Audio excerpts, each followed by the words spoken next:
त्यांना मुंबईपर्यंत घेऊन जावं लागतं. तिथे राहण्याची व्यवस्था, जेवणाची सगळी व्यवस्था आम्ही करतो.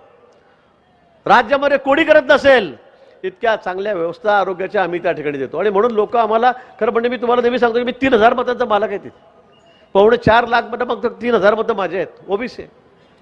तरी लोक 8 16 वेळा आम्हाला, 17 वेळा 15 वेळा निवडून दिलं लोकांनी आम्हाला त्या ठिकाणी. तर कामामुळे लोक निवडून देतात. दादागिरी करून इतक्या वेळा माणूस निवडून देईल का? आणि गिरीश महाजन काय तुम्हाला माहिती आहे माझी की दादागिरी आहे? 1-2 केसेस माझ्यावर आहे. कोणाला बंदूक लावली, कोणाला मारलं, कोणाला ठोकलं, कोणी दादागिरी केली. तुम्ही ऐकलंय? आम्ही आमच्या कामाच्या भरोश्यावर होतो, कार्यकर्ते होतो. आणि तुम्ही रोहित पवार काय बाबांच्या कडेवर बसून, खांद्यावर बसून बाबा बाबा करत आमदार झाले. एकदा झाले, दुसऱ्यांदा परत किती 1000 मतांनी पण नाही झाले. निसटताच विजय. ते 1000 मतांनी निवडून आलेत. पोस्टल बॅलेटवर आले ते पण. साहेब म्हणतात बरोबर आहे, पोस्टल बॅलेटवर शेवटी हारलेले होते, पोस्टल बॅलेटवर निवडून आले. आणि आता ते आम्हाला अक्कल शिकवत आहेत. ते आम्हाला म्हणतायत दादागिरी करतायत, ही लोकशाही बरोबर नाही. ही का लोकशाही आहे का? याचा राजीनामा घ्या. अरे बाबा, तू बाबांच्या भरोश्यावर मोठा झालेला माणूस आहे. तुला काय माहिती राजकारण काय, समाजकारण काय, लोकांची सेवा काय? बाबांच्या खांद्यावर बसून झालेत.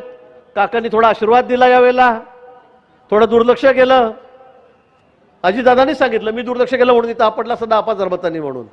आणि तुम्ही आम्हाला अक्कल शिकवतात, हे कसे काय निवडून येतात इतक्या वेळा?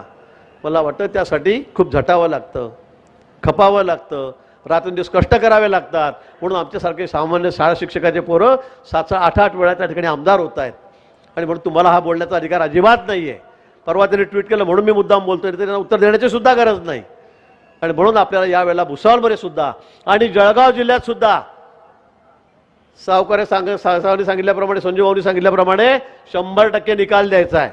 100%. आणि मी तुम्हाला विश्वासाने सांगतो, आपला आकडा कधी चुकतो का? कधी म्हणजे आकडा म्हणजे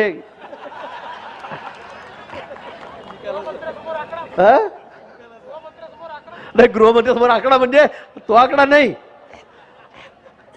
नगरसेवकांचा आकडा. आम्ही सांगितलं जळगावला आम्ही 55+ आम्ही 57 दिले, धुळ्याला सांगितलं 50+ आम्ही 51 दिले, नाशिकला मी सांगितलं 60+ आम्ही 67 दिले.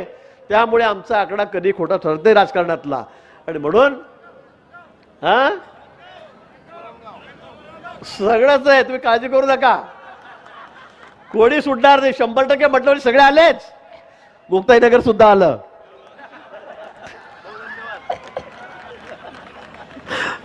रक्षाला चिंता आहे आमच्या रक्षाताईंना. वरण मुक्ताईनगर का बोलत नाही म्हणजे ते बोलतो. पण या ठिकाणी आम्हाला 100% निकाल या ठिकाणी द्यायचा आहे. मित्र, मी आपल्याला विनंती करेल, आपली पार्टी कार्यकर्त्यांची पार्टी, त्याची नुसत्या नेत्यांची पार्टी नाही आहे.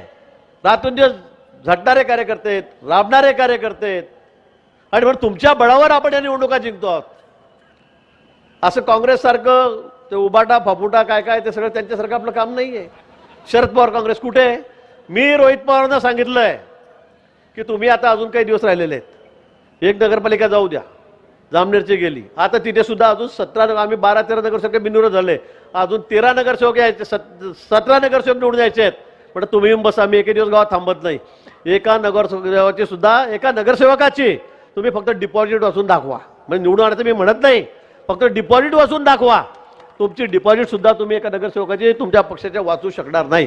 या जिल्ह्यामध्ये एक नगराध्यक्ष आणून दाखवा तुम्ही तिघं मिळून, म्हणजे उबाटा काँग्रेस, शरद पवार काँग्रेस, राष्ट्रवादी काँग्रेस, तुम्ही सगळे मिळून फक्त एकाच ठिकाणी बेडा कुठे आणि एक नगराध्यक्ष आणून दाखवा. माझं चॅलेंज आहे तुम्हाला. अशी तुमची कामगिरी आहे. कार्यकर्ते कुठेच नाही आहेत, नेते ते सगळे भरकटलेले आहेत. पोटसूट आम्हाला म्हणतात घ्यानं टाकानं गायत रुमाल, टाकानं गायत रुमाल. आम्ही म्हटलं बाबा आता हाऊसफुल आहे, आता सध्या जागा नाही, आम्ही नाही सांगतोय. पण तुमचं काय? तुमचं या ठिकाणी जिल्ह्यामध्ये काही राहिलेलं नाही, उत्तर महाराष्ट्रात काही राहिलं नाही, आता राज्यातही तुमचं काही राहणार नाही.